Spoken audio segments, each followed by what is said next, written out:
kalau ada seorang suami kemudian dia berzina,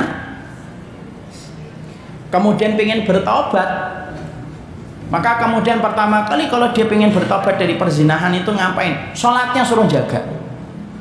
Ada seorang suami, ada seorang istri mendapati suaminya kemudian berzina, kemudian menyatakan penyesalannya dan pengen bertobat. Katakan sama dia, saya akan terima tobatmu mas dan permintaan maafmu untuk melanjutkan pernikahan kita, tapi satu, jaga dan perbaiki kualitas sholatmu. Saya tuh 2 pekan ini dapetin keluarga yang curhatnya itu masalah perzinahan suami 4 pekan ini, dan yang menurut saya kaget itu 4-4-nya ketahuan oleh istrinya masing-masing, dan itu direkam perzinahan itu di handphone.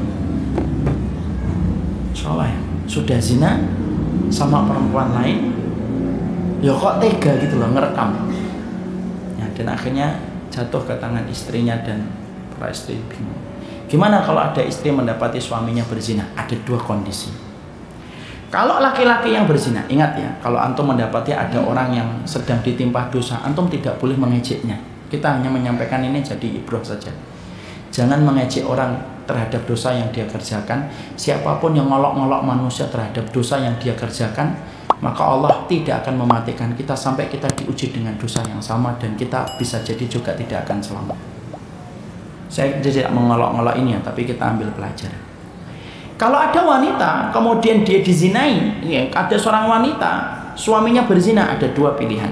Kalau laki-lakinya kemudian menyatakan komitmen untuk bertaubat, maka menunggunya supaya dia tersapa dengan hidayah dan bertobat, maka itu baik. Dan ada kemuliaan bagi seorang istri yang mendapati suaminya bertobat meninggalkan dosa dan dia tetap setia menunggu suaminya, walaupun dia boleh meminta pisah. Pisah dalam kondisi yang semacam ini adalah pisah yang diperbolehkan oleh syariat. Yang kedua, kalau kita mendapati ada seorang istri kok kemudian suaminya berzina, tetapi kemudian suaminya ketika berzina tidak pernah merasa dosa dengan perbuatan zina itu, maka wajib berpisah. Kenapa? Karena seorang laki-laki pezina tidak boleh mendapatkan wanita yang beriman dan menjaga dirinya dari perzinahan. Saya tetap sabar Ustaz, saya jatuh cinta mentok Ustaz, kunciannya saya sama dia doang. Tidak boleh Bu, karena wanita yang baik itu tidak mungkin mendapatkan laki-laki yang berzina. Pisah, namanya khulu. Kalau memang lakinya tidak mau menceraikan, khulu.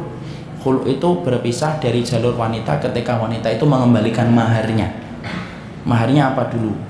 Seperatan alat sholat, ya udah kembalikan seperatan alat sholatnya. Maharnya dulu mobil Mercedes Ustaz. Nah mobil Mercedesnya mana? Sudah masuk jurang ya sudah. Ya sudah nabung lagi. Tapi di situ kita apa? Pertama, penyebab orang berzina itu kalau laki-laki hilang, berantakan masalah sholatnya. Makanya maaf ya, ayolah anak-anak kita itu kita ajak benar sholatnya. Tempelkan Pak kelingking kita dengan kelingking kaki anak kita di waktu sholat.